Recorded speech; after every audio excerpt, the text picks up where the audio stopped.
नमस्कार दोस्तों, Vinesh classes GS special में आपका बहुत बहुत स्वागत है।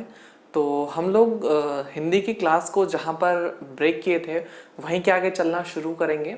हम लोगों ने वर्णों के बारे में जो है थोड़ी बहुत जानकारी इकट्ठा कर ली थी। व्याकरण के बारे में थोड़ा बहुत अच्छे से देख लिया था। हालांकि व्याकरण शब्द जो है ये बहुत ही हम ऐसे कह लें बहुत बड़ा शब्द है।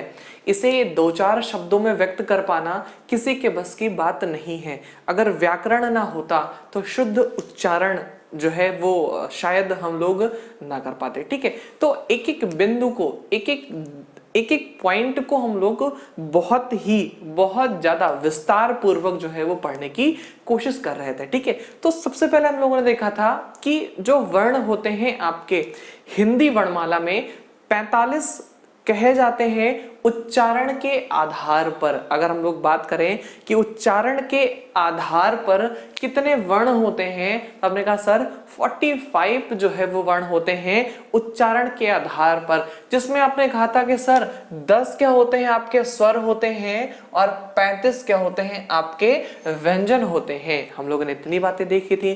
फिर हम लोगों ने देखा था कि अगर हम लोग लेखन के आधार पर जाएं, तो कुल मिलाकर के 52 यानी 52 वर्ड्स होते हैं, 52 वर्ण होते हैं, जिसमें आपके 13 स्वर आ जाते हैं, आपके 35 व्यंजन आ जाते हैं और 4 आपके संयुक्त व्यंजन आ जाते हैं। 4 आपके क्या आ जाते हैं? संयुक्त व्यंजन आ जाते हैं। इस तरह से हम लोगों ने देखा था कि 52 वर्णों की हमारी लिखित स्वरूप में क्या है? वर्णमाला है। फिर हमने देखा था कि कहीं कहीं जो है वो 47 वर्ण भी लिखे हुए हैं, 45 प्लस 2 है ना। कहीं कहीं जो है 47 लिखे हैं।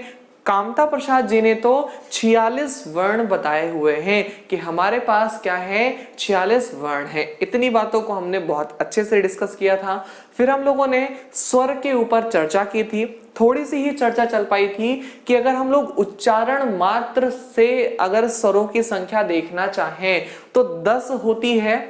उच्चारण मात्र से देखना चाहें तो 10 होती है और लेखन के आधार पर इनकी संख्या कितनी होती है? 13 होती है। इस बात को हम लोगों ने बहुत अच्छे से डिस्कस किया था कि 13 होती है। फिर हम लोगों ने देखा था ये जो आपका अंग होता है और जो आहा होता है, इन्हें हम लोग अयोगवाह कहते हैं। क्या कहते हैं इन्हें? हम लोग अयोगवाह की संज्ञा देते हैं। इतनी बातें जो हम लोगों ने वो डिस्कस बहुत अच्छे से कर ली थी। उसके बाद आज हमको जो टॉपिक पढ़ना था वो था स्वरों का वर्गीकरण। नेक्स्ट आज का जो हमारा टॉपिक था वो था स्वरों का वर्गीकरण। देखना, स्वरों का वर्गीकरण, अभी तक तो आप व्यंजनों का वर्गीकरण खूब अच्छे से पढ़े होंगे मजे से, बट अब आजकल एग्जाम में ट्रेंड जो है वो थोड़ा सा चेंज हो रहा है। अब व्यंजनों का वर्गीकरण ना दे करके आपसे स्वरों का वर्गीकरण पूछ मारेगा। तो ध्यान दीजिए, हम लोग कई तरह से स्वरों को वर्गीकृत करेंगे। सबसे पहले हम हेडिंग डाल लें कि क्या लिखने जा रहे हैं हम लोग?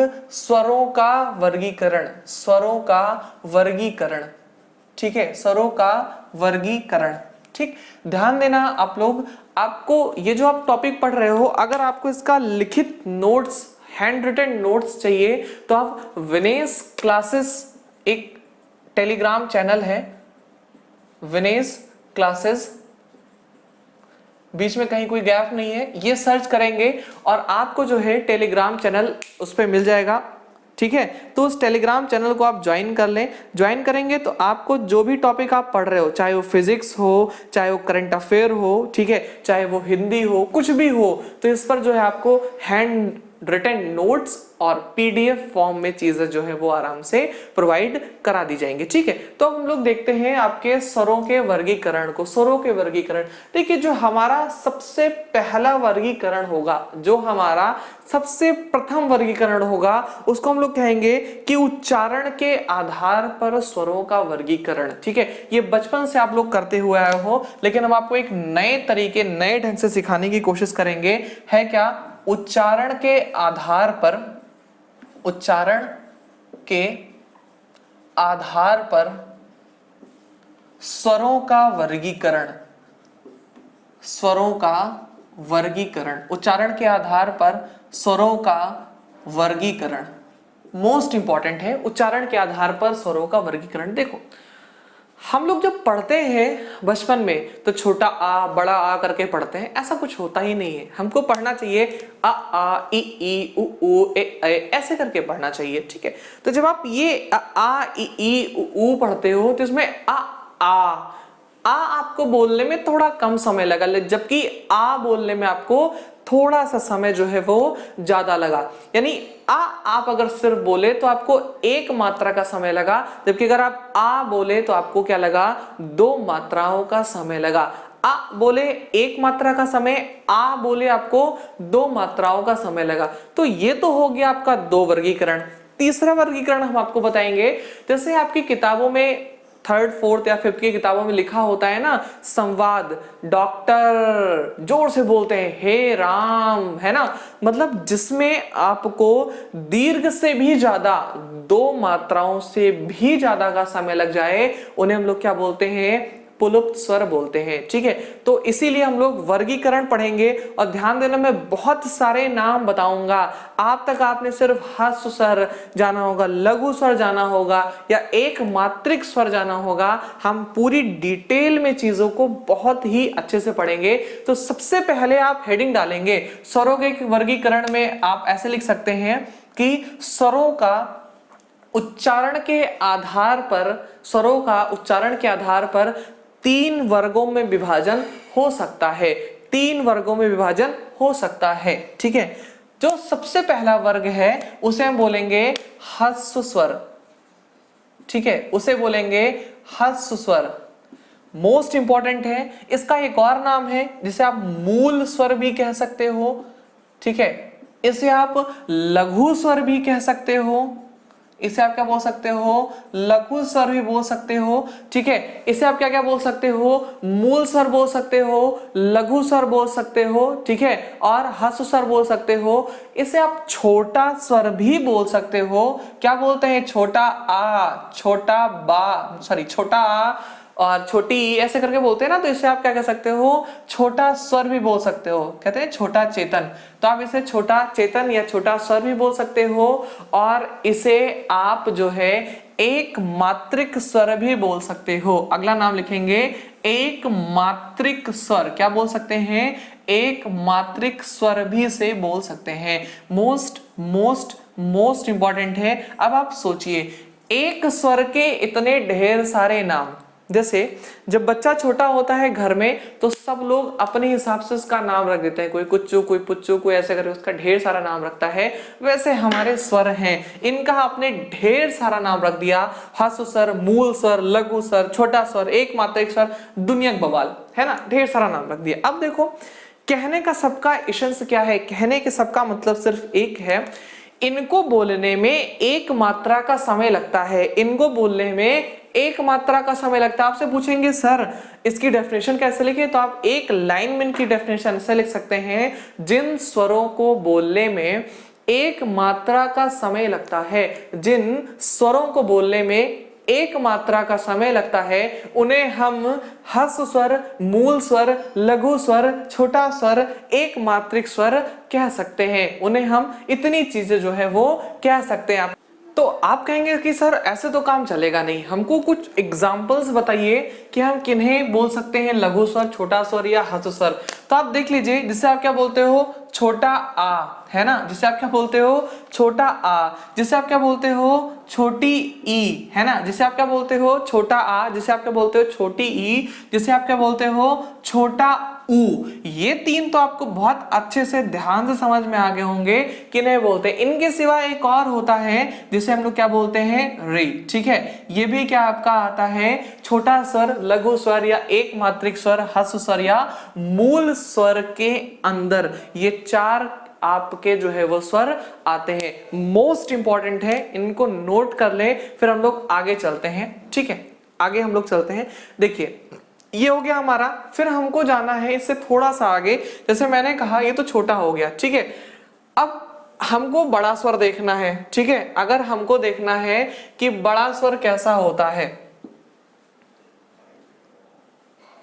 ठीक, इसको पूरा मिटा करके ही आगे करेंगे, ठीक, उच्चारण के आधार पर हमको देखना है कि बड़ा स्वर कैसे होते हैं। तो ये तो था हमारा क्या, लघु स्वर।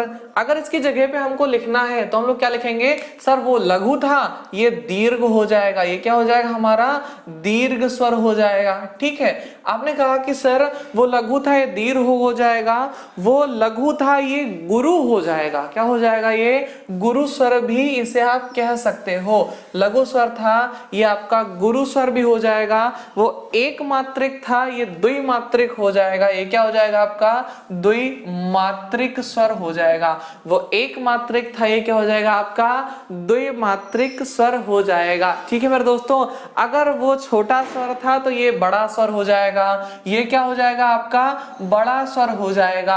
अगर वो एक था तो ये क्या हो जाएगा संधि स्वर हो जाएगा, क्या हो जाएगा संधि स्वर हो जाएगा। मोस्ट इंपॉर्टेंट है, ध्यान दीजिएगा, एग्जाम में कई बार संधि स्वर से पूछा गया है कि निम्नलिखित में से कौन सा संधि स्वर है।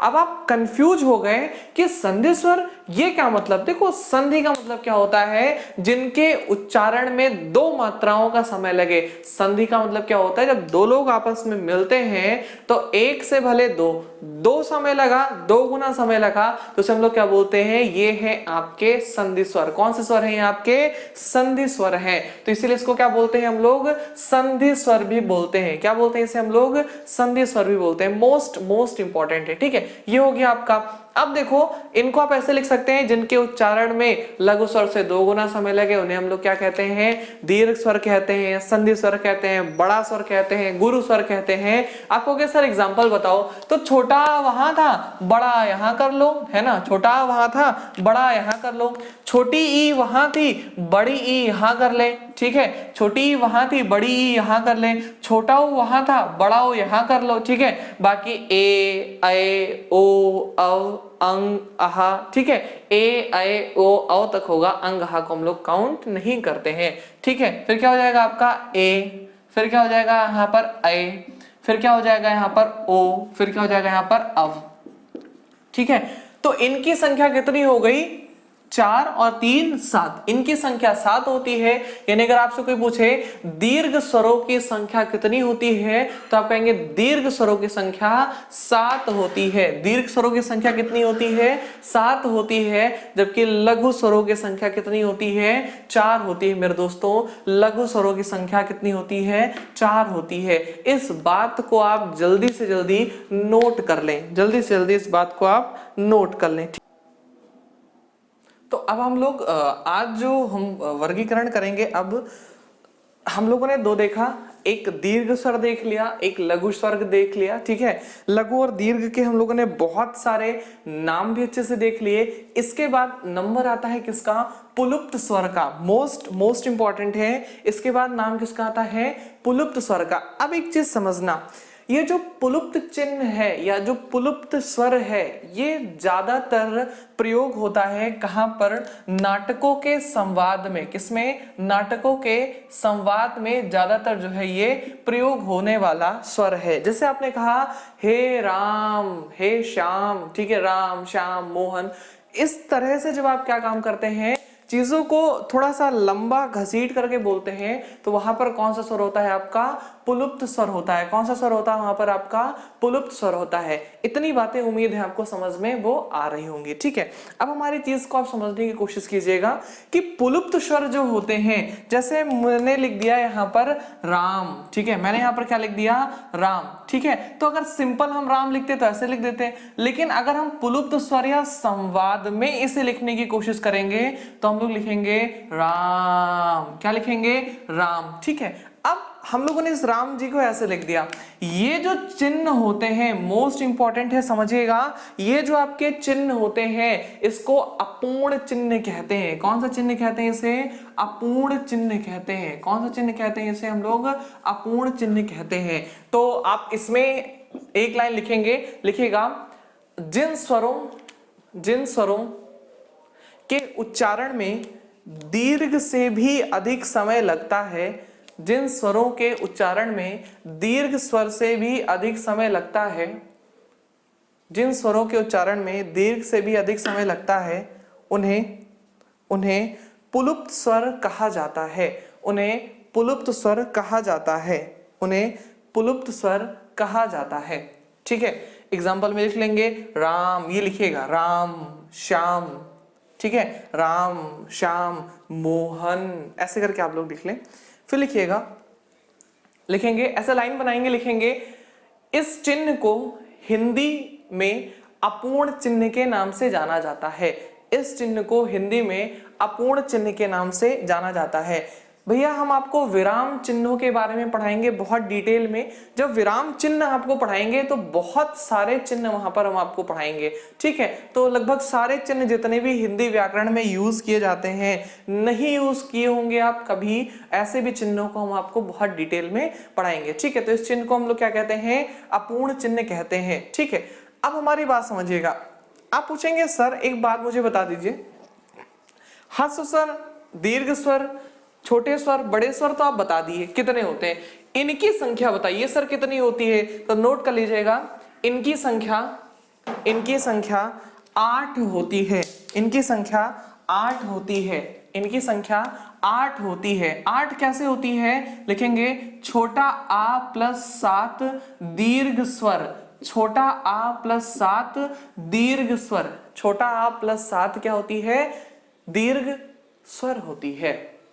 इस बात को यहां तक आपने नोट कर लिया। अब आप पूछेंगे सर सिर्फ छोटा आ को ही हम लोगों ने क्यों प्लुप्त में यूज किया, छोटी ई, छोटा ऊ, ये लोग बुरा मान जाएंगे, इनको क्यों नहीं प्रयोग किया। तो समझिएगा हमारी एक बात, छोटा आ ही एक ऐसा स्वर है जिसको अगर हम पुलुप्त में यूज करते हैं तो वो बड़ा आ नहीं हो पाता है। अदरवाइज अगर हम छोटी ई को पुलुप्त में यूज करेंगे तो ये पुलुप्त स्वर होने से पहले दीर्घ स्वर हो जाएगा।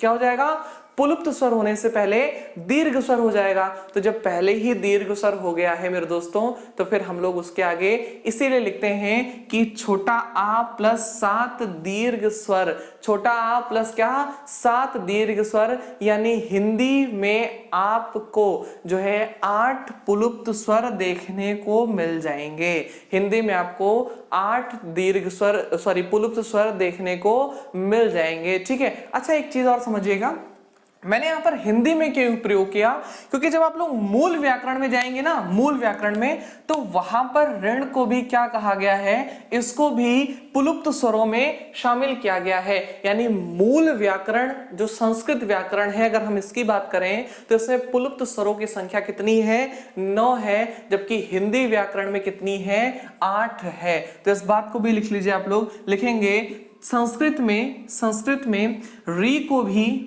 भी पुलुप्त स्वरों में शामिल किया गया है, पुलुप्त स्वरों में शामिल किया गया है, जिस कारण हिंदी व्याकरण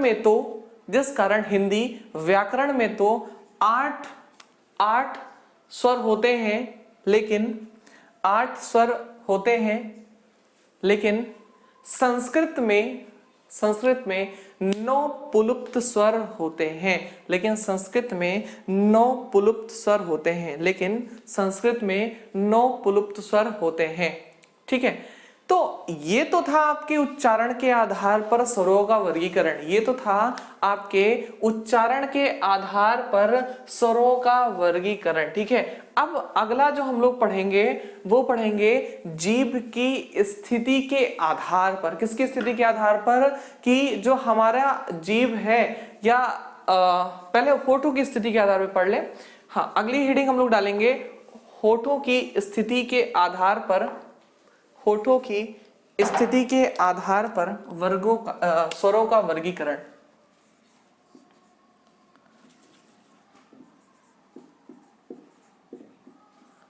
होठों की स्थिति के आधार पर स्वरों का वर्गीकरण। ठीक है, होठों की स्थिति के आधार पर स्वरों का वर्गीकरण। देखना, हमारी एक बात समझने की कोशिश कीजिएगा कि जब हम बोलते हैं तो जो हमारे होठ हैं ये 2 तरह से होते हैं। बोल करके देखते हैं, आ, एक आ, ई, ऊ, ऊ, है ना, ए, ऐ, ओ औ, ठीक है। तो इस तरह से हम लोग बोलते हैं तो हमारे जो होठ होते हैं वो दो तरह से होते हैं। अब आप सिर्फ हमारी बातों पर गौर कीजिएगा, आपको याद करने रटने की जरूरत कुछ नहीं पड़ेगी, सिर्फ और सिर्फ मेरी बातों का आप एक बार अपने जहन में बिठाइएगा, आपको रटने की जरूरत नहीं पड़ेगी। जैसे आपने कहा आ, ठीक है, आपने कहा क्या आ, ठीक है, आपने फिर से बोला आ ई, है ना, आपने क्या बोला ई, ठीक है, आपने बोला आ, आपने बोला ई, ठीक है, आपने बोला री, ठीक, आपने फिर बोला क्या, आपने बोला आपने आ ई और री हो गया, ठीक है। फिर आपने बोला ए आए, आपने क्या बोला ए आए, ठीक है, आपने बोला ए आए। तो जब आप इन सब चीजों को बोल रहे हैं, इन सब चीजों को बोल रहे हैं, तो आपके होठ कहीं राउंड नहीं हो रहे हैं। बोल करके देख लीजिए, आ ई री ए आए। आप जब इन सारी चीजों को बोल रहे हैं तो कहीं भी आपके जो होठ हैं ये राउंड नहीं हो रहे हैं। यानी अगर राउंड नहीं हो रहे हैं तो आप इन्हें बोल सकते हैं कि ये आवृत्तमुखी है। ये क्या है? आवृत्तमुखी स्वर है। ये क्या है? आवृत्तमुखी स्वर, ठीक है। अब देखते हैं जरा सा, आवृत्तमुखी है तो वृत्तमुखी भी होंगे, अगर आवृत्तमुखी है तो वृत्तमुखी भी होगा। दूसरा स्वरूप है आपका वृत्तमुखी, क्या है देखना, आ ई तो हो गया। अब आप बोल करके देखें उ, बोल करके देखिए उ, ठीक है, बोला आपने क्या बोला? उ बोला, ठीक है। फिर आपने बोला क्या बोला? ओ आओ, आपने बोला ओ आओ, ठीक है। इन चीजों को आप बोल करके देखें। जैसे आपने आ बोला था, फिर आपने बड़ा बोला था या आ बोला था, फिर आपने क्या बोला? उ बोला। तो जब आप उ बोलते हैं तो आपके जो होठ हैं, जो आपके क्या है होठ हैं, ये राउंड राउंड हो गए कि नहीं हो गए? आपके होठ क्या हो गए? राउंड राउंड हो गए। उ, ठीक है, आपने उ बोल दिया। ओ आओ, तो आपके जो होठ हैं ये थोड़े से वृत्त के अकॉर्डिंग हो गए। क्या हो गए? थोड़े से वृत्त के अकॉर्डिंग हो गए। एक और है जिसको आप मेहमान स्वर भी कह सकते हैं, औ, ठीक है। जैसे आपको इसको आगत स्वर बोलते हैं, मेहमान स्वर बोलते हैं, इसको हम लोग क्या बोलते हैं? इसको बोलते हैं आगत स्वर या इसे बोलते हैं मेहमान स्वर। क्या बोलते हैं? मेहमान स्वर, ठीक है। जैसे आपको कहीं लिखना होता है हॉस्पिटल, ठीक है, तो आप ऐसे लिख सकते हैं हॉस्पिटल, ठीक है। तो ये जो चीज है ये अंग्रेजी के कुछ शब्द होते हैं जिनको हम हिंदी में डायरेक्ट ले लेते हैं तो उनके ऊपर ये मात्रा जो है वो लग जाती है। तो इसे हम लोग क्या बोल सकते हैं?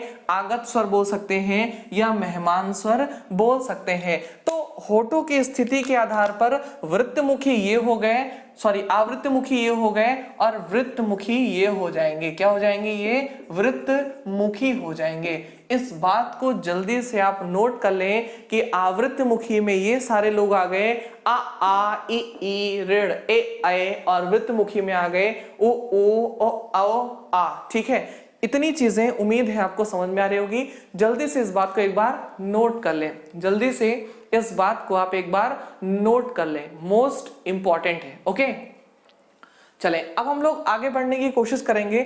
ये तो हो गए हमारे होठों की स्थिति के आधार पर कि होठों की स्थिति के आधार पर जो है कितने तरह से हम लोग स्वरों को बांट सकते हैं। हाँ, एक चीज समझिएगा, इनके नंबर आप जरूर याद कर लेना, 4 और 3 7। होठों की स्थिति के आधार पर अगर वृत्तमुखी की बात करें तो 7 है, आवृत्तमुखी 7 है और वृत्तमुखी कितने हैं? 4 और 1 5 हैं। कितने हैं? वृत्तमुखी कितने हैं आपके? 5 है। इस बात को जरूर नोट कर लीजिएगा, मोस्ट इंपॉर्टेंट है, ठीक है। चले अब हम लोग देखेंगे जीभ की क्रियाशीलता के आधार पर, जीभ की क्रियाशीलता के आधार पर स्वरों का वर्गीकरण, जीभ की क्रियाशीलता के आधार पर स्वरों का वर्गीकरण, ठीक है। अब जरा सा हमारी एक बात समझने की आप कोशिश कीजिएगा कि जीभ ये बहुत अच्छी चीज है। अगर हम जीभ के हिस्सों को बांटें तो जीभ के 3 हिस्से होते हैं। जीभ के कौन से हिस्से होते हैं? 3 हिस्से होते हैं। एक को आप अग्र हिस्सा बोल सकते हो, एक को मध्य हिस्सा बोल सकते हो और एक को आप पश्च हिस्सा बोल सकते हो। अग्र मतलब मतलब आगे का, मध्य मतलब बीच का और पश्चिम मतलब पीछे का। तो भाई जब जीभ के 3 हिस्से हैं तो अग्र स्वर, मध्य स्वर, मध्य स्वर और अगला क्या है, पश्च स्वर। मोस्ट मोस्ट मोस्ट इंपॉर्टेंट है पश्च स्वर। ठीक है, अब एक चीज जरा सा समझिएगा, हमने तीनों चीजों को बहुत ही अच्छे से समझने की कोशिश की। रटना कुछ भी नहीं है, कुछ भी नहीं रटना है, सिर्फ आप चीजों को पढ़ते पढ़ते पढ़ते पढ़ते ही चलें और आपको रटने की जरूरत नहीं पड़ेगी। समझना बात को। अगर हम बात करें अग्र स्वर की, किसकी बात करें, अग्र स्वर की, तो इसमें देखिएगा जब आप बोलते हैं इ ई ए और ऋण, ठीक है, क्या बोलते हैं आप यहां पर बोलते हैं, अगर इ ई ए, ठीक है, और क्या बोलते हैं ऋण, इ ई ए और ऋण। तो जो आपके जीभ का आगे का हिस्सा है इ ई ए, आगे का मतलब आप समझिए, आगे का मतलब जैसे मान लीजिए ये आपकी जीभ हो गई, ठीक है, ये आपकी जो है ये जीभ हो गई, तो आगे का मतलब ये वाला हिस्सा हुआ, ना कि ये वाला हिस्सा, आगे का ये, मध्य का ये और पीछे वाला ये, ठीक है। तो ई जब आप बोलते हैं तो आपके जो कांकड़ है, कांकड़ जो छोटी सी चीज लटकती रहती है ना, जो विक्स के ब्रेक में पकड़ के लटक जाता है, जो भी वायरस होता है वो, उसको क्या बोलते हैं, कांकल बोलते हैं, ठीक है। तो जो कांकल होता है इसके पास जो क्रियाशीलता होती है उसे हम लोग क्या बोलते हैं, उसे हम लोग बोलते हैं आपका कौन सा भाग, अग्रभाग। तो ई बोलें, ए आए बोलें और क्या बोलें, री बोलें, ई ए आए री। तो ये हो गया आपके अग्र स्वर, ठीक है। तो इसमें आप एक लाइन ऐसे लिखेंगे, लिखिएगा इसमें, जिन स्वरों का उच्चारण करते समय, जिन स्वरों का उच्चारण करते समय, जिन स्वरों का उच्चारण करते समय जीभ के आगे का भाग क्रियाशील होता है, जीभ के आगे का भाग क्रियाशील होता है, जीभ के आगे का भाग क्रियाशील होता है, उन्हें अग्रस्वर बोलते हैं, उन्हें अग्रस्वर बोलते हैं, उन्हें अग्रस्वर बोलते हैं, ठीक है। उन्हें क्या बोलते हैं, अग्रस्वर बोलते हैं। जैसे ई, जैसे ई ए आए, ई ए आए लिखा और रे, ठीक। मोस्ट इंपोर्टेंट, अब समझना, मध्य स्वर बहुत बार पूछा गया है, क्योंकि मध्य स्वर सिर्फ एक होता है। मध्य स्वर क्या होता है, सिर्फ एक होता है, वन मैन आर्मी आ, ठीक है। इसमें लिखेंगे, जिन स्वरों का उच्चारण करते समय, जिन स्वरों का उच्चारण करते समय जीभ का मध्य भाग क्रियाशील हो, जीभ का मध्य भाग क्रियाशील हो, जीभ का मध्य भाग क्रियाशील हो, उन्हें हम मध्य स्वर बोलते हैं, उन्हें हम क्या बोलते हैं, मध्य स्वर बोलते हैं। जैसे आ, जैसे क्या, आ, जैसे आ, ठीक है। अब देखना, हमको सिर्फ 2 याद करने थे, तीसरा तो अपने आप याद हो जाएगा भाई। कैसे याद हो जाएगा, समझना। अग्र हो गया, जीभ के आगे का हिस्सा क्रियाशील हो, मध्य हो गया, जीभ के बीच का जो हिस्सा है वो क्रियाशील हो, पश्च मतलब क्या, जीभ का जो पीछे वाला हिस्सा है, लास्ट वाला हिस्सा हो क्या हो, क्रियाशील हो, जीभ का जो लास्ट वाला हिस्सा है वो क्या हो, क्रियाशील हो। इतनी बात याद आ गई। अब आपको ये देखना है कि इसमें आएंगे कौन कौन से, एग्जाम्पल से ही बेसिकली आपको समझना है। तो एक चीज समझो, छोटा आ यहां आ गया, बड़ा आ कहीं नहीं आया है, छोटा आ यहां आ गया लेकिन बड़ा आ कहीं नहीं आया है, तो खटाक से उठा के इसमें क्या लिख देंगे हम लोग, आ लिख देंगे। क्या लिख देंगे, आ लिख देंगे, ठीक है। अब देखो, ना छोटा ऊ लिखा है ना कहीं बड़ा ऊ लिखा है, तो फटाक से छोटा ऊ और बड़ा ऊ हम लोग इसको ऐसे करके लिख देंगे। आ हो गया, छोटा ऊ और बड़ा ऊ हो गया, ठीक है। क्या कहीं पर ओ और अव आया है, ना यहां पर आया है ना यहां पर आया है, तो हम लोग क्या करेंगे, ऐसे ओ और यहां पर क्या लिख देंगे, अव करके लिख देंगे। क्या आपको हमारी इतनी बातें समझ में आई कि हम लोग एक एक चीज को रटना कुछ भी नहीं है। मैं फिर से बोलता हूं, रटना एक शब्द भी नहीं है, आपको सिर्फ समझते समझते चलना है। जितनी ज्यादा प्रैक्टिस करोगे, मच प्रैक्टिस मच नॉलेज, ठीक है। और जितनी ज्यादा आपको नॉलेज होगी उतनी ज्यादा टेंशन होगी। No practice no knowledge no tension, ठीक है। आप पेपर देने जाएं, अगर आप अच्छे से पढ़े हुए होते हैं तो आपके दिमाग में ना वो एक घुमा करता है, पता नहीं कैसा पेपर आएगा, कैसे सॉल्व करेंगे, क्या होगा। लेकिन अगर आप नहीं पढ़े रहते, बेफिक्र होकर मस्त पेपर देने जाते हो, पढ़े तो है ही नहीं, चाहे जहां से आ जाए, पता तो कुछ होगा नहीं, ठीक है। तो ये चीज है, जितनी आप प्रैक्टिस करोगे उतनी ही ज्यादा आपको नॉलेज मिलेगी और उतना ही आपका कॉन्फिडेंस लेवल क्या होगा, बिल्ड होगा। एग्जाम में सिलेक्शन 70% आपका कॉन्फिडेंस लेवल दिलाता है, बाकी तो 30% आपकी मेहनत होती ही होती है, ठीक है। तो ये चीज समझिएगा। हम लोगों ने क्या देखा, जीभ की क्रियाशीलता के आधार पर स्वरों का हम लोगों ने क्या कर लिया, वर्गीकरण कर लिया, जीभ के क्रियाशीलता के आधार पर। अब भैया मुंह में तो हमारे जीभ के ऊपर तालु होता है, मुंह में हमारे जीभ के ऊपर क्या होता है, तालु होता है। अब हम लोग तालु के हिसाब से देख ले रहे हैं स्वरों का वर्गीकरण, ठीक है। देखो भैया, सबसे पहले हम लोगों ने देखा था क्या, सबसे पहले हम लोगों ने देखा था उच्चारण के आधार पर स्वरों का वर्गीकरण। फिर हम लोगों ने देखा कि होठों की स्थिति के आधार पर स्वरों का वर्गीकरण। फिर हम लोगों ने देखा जीभ की क्रियाशीलता के आधार पर स्वरों का वर्गीकरण। अब हम लोग देखेंगे, क्या देखेंगे, अब हम लोग देखेंगे तालु के स्थिति के आधार पर क्या होगा, आपका स्वरों का वर्गीकरण होगा। ध्यान डालेंगे, तालु के स्थिति के आधार पर, तालु के स्थिति के आधार पर, स्थिति के आधार पर स्वरों का वर्गीकरण, आधार पर स्वरों का वर्गीकरण, स्वरों का क्या होगा भैया, वर्गीकरण होगा, स्वरों का क्या होगा, वर्गीकरण होगा। अब मेरी बात समझना, जो आपका तालु है ये तो हिलेगा नहीं, कि तालु भी हिल जाएगा, नहीं। तालु मतलब क्या, जो मतलब जैसे मान लीजिए ये आपका मुंह है,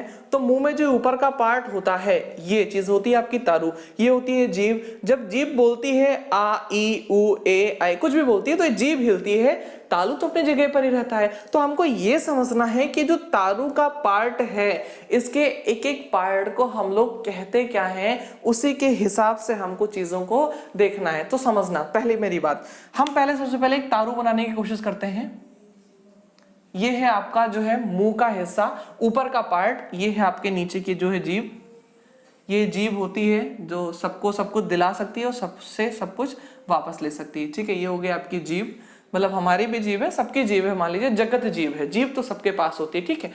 यहां पर होती है आपकी दांत, ठीक है, ये होती है आपकी क्या होती है, दांत।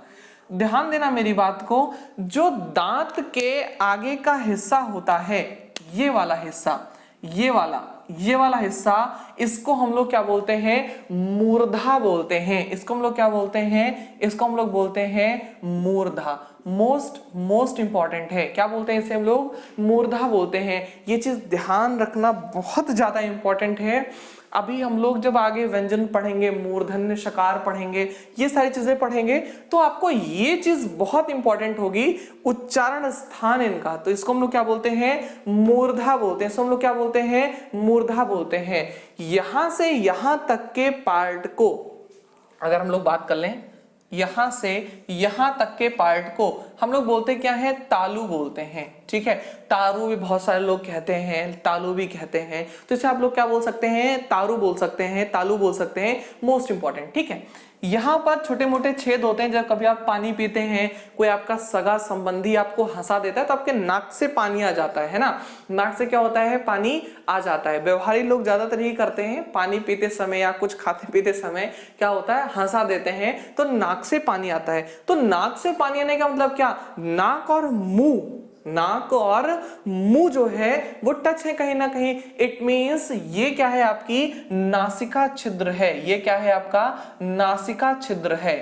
इसको क्या बोलेंगे, नासिका छिद्र। इसे क्या बोलेंगे हम लोग, नासिका छिद्र, ठीक है, नासिका छिद्र। मोस्ट इंपॉर्टेंट है। भैया बताइए, दा आधा है या आधा रा है? मैंने आपको बहुत अच्छे से डिटेल में बताया है कि ये जो आपका नीचे लगा होता है ये रा आधा नहीं होता है, ये आपका दा आधा होता है। लास्ट वीडियो में मैंने बताया है, अगर आपने वीडियो नहीं देखा है तो जरूर देख लें, हिंदी की प्लेलिस्ट में आपको मिल जाएगा, ठीक है। ये हो गया।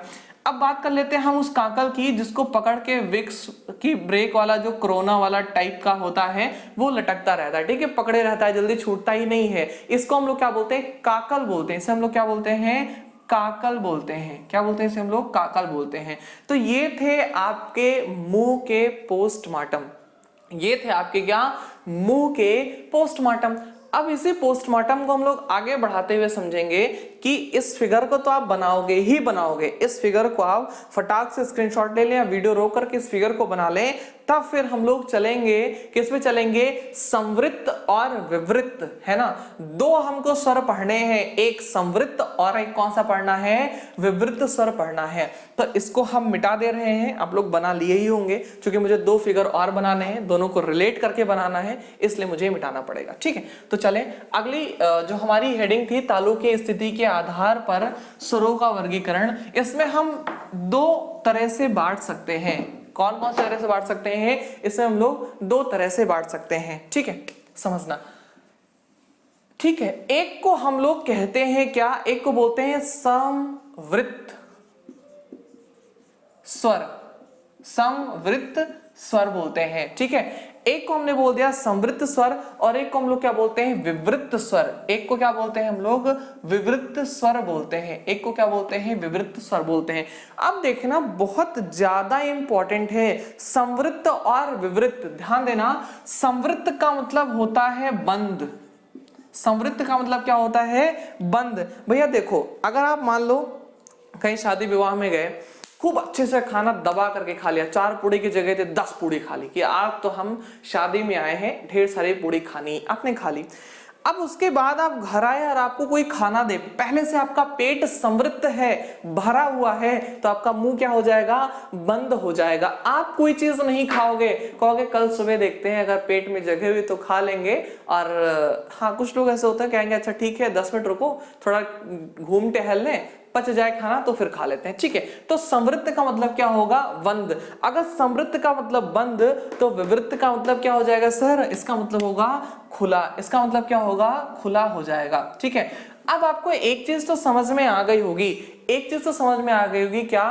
कि इसको बोलते टाइम कुछ ना कुछ तो बंद रहेगा, इसको बोलते टाइम सर कुछ ना कुछ तो खुला रहेगा, है ना। खुला और बंद क्या रहेगा? सारे के सारे आप जो स्वर बोलते हो तो मुंह तो खुला रहता है, मुंह नहीं, जीभ और तालु के हिसाब से देखेंगे, ठीक है। तो आप यहां से समझिएगा, कोई ना कोई चीज तो क्या होगी? बंद होगी, और कोई ना कोई चीज क्या होगी? आपकी खुली हुई होगी। तो देखना, मुंह तो आपका सारा स्वर बोलने के बाद खुला रहता है, बंद तो नहीं रहता। लेकिन जब हम लोग बात कर रहे हैं खुला हुआ, तो इट मींस जो आपका तालु है और आपकी जीभ है, कुछ स्वर बोलते टाइम आपके जीभ का जो ये वाला हिस्सा है, आगे वाला हिस्सा है, ये टच रहेगा और आगे का क्या हो जाएगा? खुला हुआ रहेगा। इट मींस ये क्या हो जाएगा? आपका खुला हुआ, इट मींस विवृत, ठीक है। और कुछ स्वर बोलते टाइम क्या होगा? जीभ का जो ये वाला हिस्सा होगा, ये तालु से टच होगा और आपका जो मुंह का पार्ट होगा, ये लगभग क्या हो जाएगा? आपका बंद हुआ होगा। इसी को हम लोग क्या कहेंगे? संवृत्त कहेंगे, यानी बंद कहेंगे, ठीक है। तो फिगर बना करके हम लोग देखने की कोशिश करेंगे। मान लो ये क्या है? आपका मुंह का हिस्सा है, ठीक है, ये हो गया आपका तालु, ठीक है। अब तालु के बाद ये जो जीभ है, ये पीछे ना टच करके कहां टच करेगी? यहाँ मूर्धा के ऊपर। क्या करेगी? ये मूर्धा के ऊपर ऐसे टच कर जाएगी। ये हो गई आपकी जीभ और ये हो गई आपकी तालु। तो ये जब जहां पर टच करेगी, जहां पर क्या होगी? ये टच करेगी, वहां पर हम क्या कहेंगे? कि ये है आपका मूर्धा वाला पार्ट, यानी ये अब क्या बना रहा है? आपका संवृत्त बना रहा है। क्या बना रहा है? संवृत्त बना रहा है। अब आप बोल करके देखें, बोलेंगे ई, क्या बोलेंगे आप? ई बोलेंगे, उ बोलेंगे और री बोलेंगे। क्या बोलेंगे? ई उ और री बोलेंगे। तो ये आएगा किसमें? आपके संवृत्त में। इसको लिख लीजिए, ठीक है, इसको लिखेंगे छोटी ई और ई, ठीक है, उ और बड़ा उ, ठीक है, और क्या होगा? आपका री। जब आप इसको बोलेंगे, हालांकि आपको फील नहीं हो रहा होगा, ये फील होगा जब आप कई बार इसको प्रैक्टिस करोगे, तो ये जाकर के फील होगा। ई उ और री, ई उ और री, ये किसके अंदर आते हैं? ये संवृत्त के अंदर आते हैं। लेकिन इनके सिवा अगर हम क्या बोलेंगे? इनके सिवा अगर हम बोलेंगे आ, इनकी सिवा हम क्या बोलेंगे? आ। सिर्फ आ ही ऐसा है जब बोलने पर हमारा क्या होता है? जो मुंह होता है, ये जो ऐसे मतलब सिस्टम होता है, ये पीछे होता है। आ बोल करके देखें, आ, तो आ बोलेंगे तो ये चीज ऐसे जो है हमारी वो खुल जाएगी, यानी आ पर हमारा क्या हो जाएगा, ये चीज ऐसे खुल जाएगा। ठीक है, अब समझना क्या होता है। तो ये जब पूरा बंद हुआ तो समृद्ध हुआ, अगर ये आधा बंद होगा तो क्या होगा, ये अर्ध समृद्ध हो जाएगा। क्या हो जाएगा, ये अगर आधा बंद हुआ तो क्या हो जाएगा, आपका अर्ध समृद्ध हो जाएगा। आधा बंद मतलब क्या हो जाएगा, अर्ध समृद्ध हो जाएगा। तो अर्ध समृद्ध अगर हम आपसे स्वर पूछें अर्ध समृद्ध कौन सा होगा, तो बताएंगे आप ए होगा और ओ होगा, ए होगा और क्या होगा आपका ओ हो जाएगा, ये अर्ध समृद्ध। तो जब अर्ध समृद्ध है तो अर्ध विवृत भी हो जाएगा सर, बिल्कुल होगा, ये क्या हो जाएगा आपका अर्ध विवृत। क्या हो जाएगा आपका अर्ध विवृत। तो जब अर्ध विवृत की अगर हम लोग बात कर लेंगे तो वही छोटा आ ए क्या हो जाएगा आपका, छोटा आ ए और ओ। ठीक है, यहां लिख दे रहे हैं, ये क्या हो जाएगा, छोटा आ हो जाएगा, और यहाँ पर अय नहीं है तो अय लिखेंगे, और क्या लिखेंगे, अव लिखेंगे। ठीक है, तो ये हो जाएंगे आपके क्या, अर्ध विवृत। ठीक है, और ये क्या हो जाएंगे आपके अर्ध समृद्ध हो जाएंगे। तो दोनों लिख लें आप लोग, मतलब दोनों कैसे, चारों लिख लें, मोस्ट इंपॉर्टेंट है ये चारों, आप जो है वो अपनी कॉपी में लिख लीजिए। ये है हमारे आज के स्वरों का वर्गीकरण, ये है हमारे आज के स्वरों का वर्गीकरण। ठीक है, अब एक और वर्गीकरण है घोषत्व के आधार पर। देखो, घोषत्व के आधार पर मतलब क्या होता है, जब हम बोलते हैं, ठीक है, हेडिंग डाल लीजिए, चाहे हेडिंग डाल के लिखिएगा, घोषत्व के आधार पर स्वरों का वर्गीकरण लिख लीजिएगा, घोषत्व के आधार पर स्वरों का वर्गीकरण। ठीक है, अगली हेडिंग डालेंगे घोषत्व के आधार पर स्वरों का वर्गीकरण। ठीक है, इसमें लिखेंगे, देखो समझना, पहले समझ लीजिए फिर लिखिए। जब हम बोलते हैं तो हमारी जो स्वर तंत्री होती है इसमें कंपन होता है, हिलती डुलती है। बिना स्वर तंत्री के श्वास के कंपन के, बिना स्वर तंत्री के श्वास के कंपन के हम कोई भी शब्द का उच्चारण बिल्कुल भी नहीं कर सकते हैं। तो जब कंपन होती है, जब क्या होती है, कंपन होती है, तो उसे हम बोलते हैं सघोष। क्या बोलते हैं उसे हम लोग, सघोष बोलते हैं। कंपन ना होती तो अघोष बोलते, कंपन ना होती तो क्या बोलते, अघोष। आप कोई भी स्वर बोलो, आ ई उ ऊ, आपके अंदर से क्या हो रही है, हवा वायु आवाज आ रही है, आ ई उ ऊ, आपके अंदर से क्या हो रही है, हवा आ रही है, वायु आ रही है। इट मीन्स सारे के सारे स्वर क्या होते हैं, सघोष होते हैं। सभी स्वर सघोष ध्वनियां होती हैं। इस बात को हम नोट करके लिख लें कि सभी स्वर क्या होती हैं, सघोष ध्वनियां होती है। तो आज की क्लास को हम लोग यहीं तक रखते हैं, फिर हम लोग जब नेक्स्ट डे के क्लास में मिलेंगे तो हम व्यंजनों का वर्गीकरण पढ़ेंगे। ठीक है, कि व्यंजन कितने प्रकार से वर्गीकृत किए जा सकते हैं, इन्हीं के आगे चीजों को हम लोग वो कंटिन्यू करेंगे। तब तक के लिए घर में रहें, सुरक्षित रहें। Thank you for watching full video. Thank you.